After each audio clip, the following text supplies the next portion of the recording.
हाँ। हेलो दोस्तों, मैं पीयूष लेब्या फिनटेक की तरफ से आपका हार्दिक अभिनंदन करता हूँ। तो दोस्तों, आज की इस वीडियो में हम लोग जानेंगे म्यूचुअल फंड के बारे में। तो म्यूचुअल फंड क्या होता है दोस्तों, इसमें किस तरह के लोग इन्वेस्ट कर सकते हैं, क्यों कर सकते हैं, कब तक कर सकते हैं, इनमें करने के क्या फ़ायदे हैं, क्या नुकसान है, हम लोग हर चीज़ को जानेंगे। बट अभी मैं बेसिक्स पर ज़्यादा फोकस कर रहा हूँ। तो हम लोग देखेंगे इसमें म्यूचुअल फंड क्या होता है। तो जैसे कि हम लोग जानेंगे दोस्तों, ये म्यूचुअल फंड होता क्या है, और ये इसमें इन्वेस्टमेंट करते कैसे हैं। अगर मुझे इन्वेस्टमेंट इसमें करना है तो हमें किसकी मदद लेनी होगी, कैसे करनी होगी, ये सब हम लोग जानेंगे आज। तो आइए दोस्तों, शुरू करते हैं। तो यहाँ पे आप देख सकते हो, ये डेटा मैंने तो ये association of mutual fund in India करके एमफी करके होते हैं दोस्तों, जो कि सारी म्यूचुअल फंड की एसोसिएशन पूरी इंडिया में अगर कुछ ऑर्गेनाइजेशन जहाँ से म्यूचुअल फंड आ रही है तो वो एमफी कहलाती है दोस्तों। और रेगुलेटरी, जैसे कि शेयर में रेगुलेटरी सेबी है, तो यहाँ म्यूचुअल फंड की भी रेगुलेटरी सेबी ही करता है दोस्तों। तो म्यूचुअल फंड होता क्या है, तो ये mutual fund is a pool of money manage by professional fund manager. तो जैसे शेयर ट्रेडिंग में शेयर ब्रोकर्स वगैरह होते हैं ना, जो कि ब्रोकर आपको बताते हैं कि आप इस शेयर में लगाओ, इस शेयर का परफॉर्मेंस अच्छा होगा, इसका अच्छा होगा। तो म्यूचुअल फंड में दोस्तों फंड मैनेजर होते हैं, और वो फंड मैनेजर जो है, सो वो आपके पैसे को कैसे, कब, कहाँ, किस शेयर में लगानी है, किस शेयर से निकालनी है, कब किस शेयर में डालनी है, वो फंड मैनेजर का काम होता है दोस्तों। आपको उसमें कुछ मतलब ये सोचने की जरूरत नहीं कि आप फंड मैनेजर को सजेशन नहीं दे सकते हो कि आप मेरा पैसा इसमें लगा दो, आप मेरा पैसा इसमें लगा दो। म्यूचुअल फंड ने क्या किया दोस्तों, इसने ऑप्शन दे रखा है आपको कि आप किस तरह की कैटेगरी में या किसी सेक्टर में या मार्केट कैपिटल वाइज इन्वेस्टमेंट करना चाहते हो, या आप सेक्टर वाइज इन्वेस्टमेंट करना चाहते हो। मान लो आप चाहते हो कि नहीं, मेरे पैसे, मान लो फार्मा कंपनी में 10 शेयर हैं, तो मेरे आप फार्मा शेयर में लगाओ पैसे, फार्मा के कुछ फंड में। तो फार्मा के फंड अगर हम देख रहे हैं, तो फार्मा का फंड हो गया दोस्तों कि उसने मान लो 5-6 फार्मा शेयर्स में पैसे लगा रखे हैं। देन अगर हम मार्केट कैपिटल वाइज आते हैं दोस्तों, तो large cap, mid cap, small cap, ये सब फंड वगैरह अवेलेबल रहते हैं। तो यहाँ पे क्या होता है दोस्तों, ये म्यूचुअल फंड क्या करते हैं, म्यूचुअल फंड की एक स्कीम आपको समझ लो 15 से 20 शेयर्स में पैसे लगा देते हैं फंड मैनेजर। तो 15 से 20 शेयर्स में पैसे लगाने का फ़ायदा क्या हुआ दोस्तों, अगर इनमें से 15 से 20 शेयर में पैसे लगा रखे हैं, अगर इनमें से 5 शेयर समझ लो आप गिर जाती है एक दिन में, लेकिन वो 10 शेयर नहीं गिरती है ना, तो वो 10 शेयर्स नहीं गिरे, हो सकता है वो थोड़ा इजाफा हुआ उनमें, तो ये बैलेंस का काम कर दिया, आपको उतना नुकसान नहीं होता है दोस्तों। यही अगर मान लो आपने डायरेक्ट किसी 5 फार्मा के शेयर में पैसे लगा दिए, कुछ न्यूज़ की वजह से या कुछ कुछ भी रीजन की वजह से मान लो फार्मा के शेयर गिर गए, तो हो सकता है आपका तो सारा बहुत ज़्यादा नुकसान हो जाएगा, क्योंकि आपने पर्टिकुलर उसी शेयर पे लगा रखा था। म्यूचुअल फंड की तरह तो हुआ नहीं कि वहाँ पे आपने उस कैटेगरी में लगा रखा था, तो उसमें से 15 शेयर में से 5 गिरे, 5 ऊपर चढ़े हैं, तो बैलेंस नहीं हो पाएगा दोस्तों आपका वहाँ से। तो इन सबको सोचते हुए दोस्तों ये म्यूचुअल फंड आई है, और लोग इसी वजह से म्यूचुअल फंड में पैसा लगाते हैं। देन हम लोग आगे जाकर हम आपको सब कुछ समझाएंगे दोस्तों, एसआईपी किसे कहते हैं, एसआईपी क्यों करनी चाहिए, किस ड्यूरेशन के लिए करनी चाहिए, कितने अमाउंट की करनी चाहिए, कब तक करनी चाहिए, किस तरह के रिटर्न्स आएंगे। तो ये सब चीज़ हम लोग देखेंगे। तो यहाँ पे आप समझो कि ये म्यूचुअल फंड क्या होता है कि मान लो 10 लोगों ने म्यूचुअल फंड में पैसे लगाए हैं।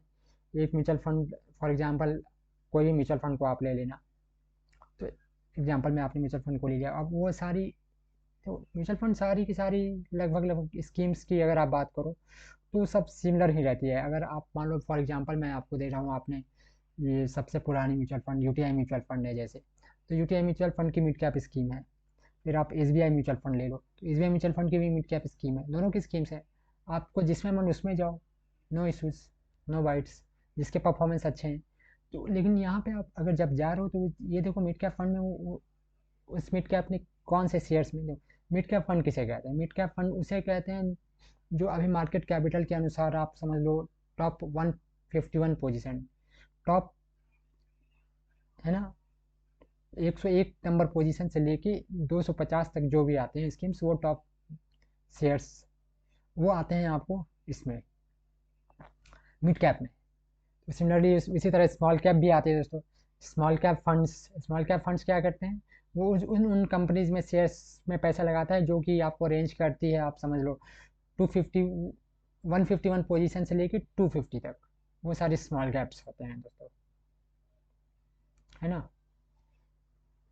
तो इस तरह से होती है वो पूरी पूरी डिटेल हम लोग आगे में जानेंगे कि कैसे कौन सी कंपनीज कितने इंडेक्स वगैरह कैसे mid cap small cap large cap किस में करना चाहिए। तो यार ये क्या करते हैं, ये सारे पैसे जो हैं सो एक साथ म्यूचुअल फंड मान लो यहाँ पे हमारी 140 करोड़ की पब्लिक है, तो उनमें से मान लो 10 करोड़ पब्लिक ने म्यूचुअल फंड में पैसा जमा कर रखा है। तो वो 10 करोड़ एक फंड मैनेजर के पास है दोस्तों, और वो फंड मैनेजर उस फंड को मैनेज करेगा। वो उसका काम है कि कौन से शेयर में इतने पैसे लगाएं। वो ऐसे पूल देखता है ना कि एक पर्टिकुलर कस्टमर को देखेगा। वो पूरी टोटल उसके पास जितने फंड हैं वो उस बेसिस पे अपने आप को अपने इस स्कीम के शेयर को एलोकेट करता है, ताकि इक्वल इक्वल अमाउंट में आपको वो स्कीम्स के हर शेयर्स को इक्वल अमाउंट मिल सके, या जो ज़्यादा अच्छा परफॉर्म करे उसमें वेटेज के हिसाब से वो डालता है।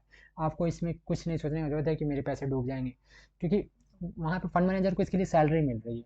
ये बात आप ध्यान में रखो। अगर वो अच्छा परफॉर्म उसकी फंड नहीं करेगी तो फंड मैनेजर हटा दिए जाते हैं, है ना। तो वो उसी के लिए काम ही कर रहा है दोस्तों। तो फंड मैनेजर मैनेज करता है। और ठीक उसी तरह मान लो शेयर में आपने जो ये ट्रेडिंग प्राइस होती है जो कि हर दिन चेंज होती रहती है, लास्ट ट्रेडेड प्राइस। तो म्यूचुअल फंड में क्या होता है, म्यूचुअल फंड में ये एक ही प्राइस होती है एक दिन में आपको, जो कि पूरी जब मार्केट क्लोज हो जाती है उसके बाद सेटलमेंट वगैरह जब होती है उसके बाद प्राइस डिसाइड होती है, क्योंकि इसने बहुत सारे शेयर में लगा रखे हैं ना। तो सारे शेयर की एवरेज वगैरह निकलती है। देन बहुत सारी कैलकुलेशंस होती हैं, उसके बेसिस पे म्यूचुअल फंड की स्कीम्स की प्राइस तैयार होती है, जिसको हम लोग नेट एसेट वैल्यू एनएवी कहते हैं।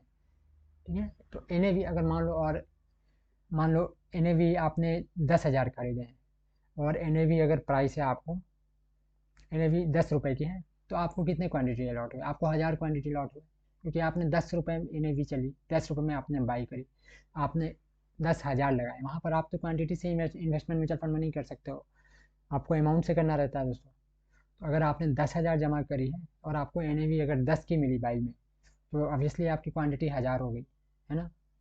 तो ये 1000 इसमें क्वांटिटी हम लोग नहीं कहते हैं शेयर की तरह, हम लोग म्यूचुअल फंड में यूनिट्स कहते हैं दोस्तों, यूनिट्स अलॉटमेंट। तो उतने यूनिट्स अलॉट करते हैं। तो ये सब हम लोग डिटेल में देखेंगे। तो यहाँ पे देख सकते हो आप, जैसे ये नेट एसेट वैल्यू क्या होता है दोस्तों, एन ए वी, जैसा कि मैंने ये बताया, it's like just like an equity share has a traded price, तो mutual fund has a net asset value per unit, है ना। अगर आपने 10,000 रुपये जमा किए हैं, 10 रुपये पे आपको अगर प्राइस पे अगर एन ए वी पर मिली है, तो आपके टोटल कितने हो गए यूनिट्स, 1000 यूनिट्स। ठीक है। NAV per unit represents the market value of all the units in the mutual fund scheme on a given day, net of all expenses and liabilities plus income accrued divided by the outstanding number of units in the scheme. तो इसमें बहुत सारी calculations होती हैं अंदर में दोस्तों, उसको आपको उस पर ज़्यादा फोकस करने की जरूरत नहीं है। आप अगर किसी भी फंड में इन्वेस्टमेंट कर रहे हो, आप सीधा सीधी बस ये देखो कि वो फंड जो है सो कौन से शेयर में लॉट, उसकी वेटेज कितनी है।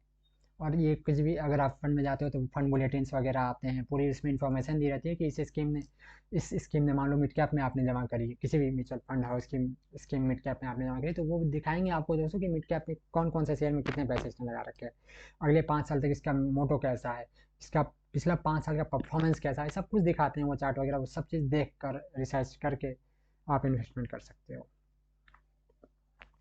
फिर आता है दोस्तों types of funds.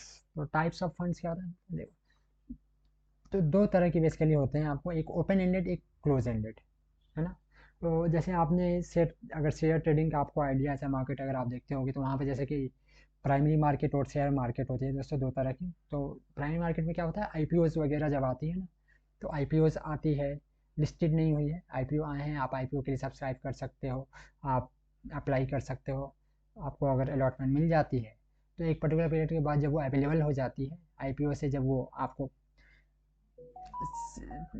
Secondary market में जब आती है जहाँ पर कि बाइंग एंड सेलिंग होने लगती है शेयर्स की, तो वो सेकेंडरी मार्केट में मूव कर जाती है। ठीक उसी तरह ये क्लोज एंडेड फंड होती है दोस्तों। क्लोज एंडेड फंड क्या है, तो close ended fund is open for subscription only during the initial offer period. तो क्लोज एंडेड फंड अगर कुछ आई है ना, तो आपको शुरू में ही वो आपको ओपन रहेगी, कुछ कुछ समय तक आपको ओपन रहती है, जिसमें कि आप खरीदी बिक्री खरीद सकते हो शेयर को, और एक पर्टिकुलर टाइम पीरियड की रहती है कि इतनी ड्यूरेशन तक ये आप इससे पैसे नहीं निकाल सकते हो। और जैसे कि यहाँ पे आप देख सकते हो, only during the initial offer period and has a specified tenor and fixed maturity date akin to fixed term deposit. Units of closed-ended funds can be redeemed only on maturity, कि जब तक वो मैच्योर नहीं करेगी close ended fund, तब तक आपके पैसे नहीं निकलेंगे दोस्तों। जस्ट लाइक आप एफडी वगैरह करते हो एग्जांपल के तौर पे, तो ये क्लोज एंडेड फंड इस तरह की होती है। और ये ओपन एंडेड क्या होगी दोस्तों, ओपन एंडेड जस्ट लाइक आपकी सेविंग्स बैंक अकाउंट हो गए, आप कभी भी पैसे जमा कर सकते हो, कभी पैसे निकाल सकते हो। अगर आप इसमें कुछ एग्जिट लोड, एंट्री लोड वगैरह भी होती है, जो कि हम आगे की वीडियो में समझेंगे क्यों, क्या होती है, कैसे होती है। तो ओपन एंडेड फंड कौन सा है, जो कि आपको अवेलेबल है, आप बाई सेल कर सकते हो। जिस तरह से अगर आईपीओ लिस्टेड हो जाती है शेयर मार्केट में, आईपीओ लिस्टेड होगी शेयर मार्केट में, तो आप बाई एंड सेल के लिए अवेलेबल है, आप कर सकते हो। ठीक उसी तरह ओपन एंडेड फंड्स होते हैं दोस्तों, आप उसको खरीद सकते हैं, बेच सकते हैं जब आपकी इच्छा हो, जब। और अगर आप म्यूचुअल फंड में लगा रहे हो पैसा दोस्तों, तो आपको जब ज़रूरत हो तभी आप इससे निकालें। नहीं तो इसको अगर आप लॉन्ग टर्म के लिए प्लान करोगे तो आपको बहुत अच्छा रिटर्न देती है म्यूचुअल फंड। और इसमें कई तरह के तरीके हैं जिस तरह से पैसे जमा कर सकते हैं, तो हम लोग आगे वीडियो में वो सब देखेंगे।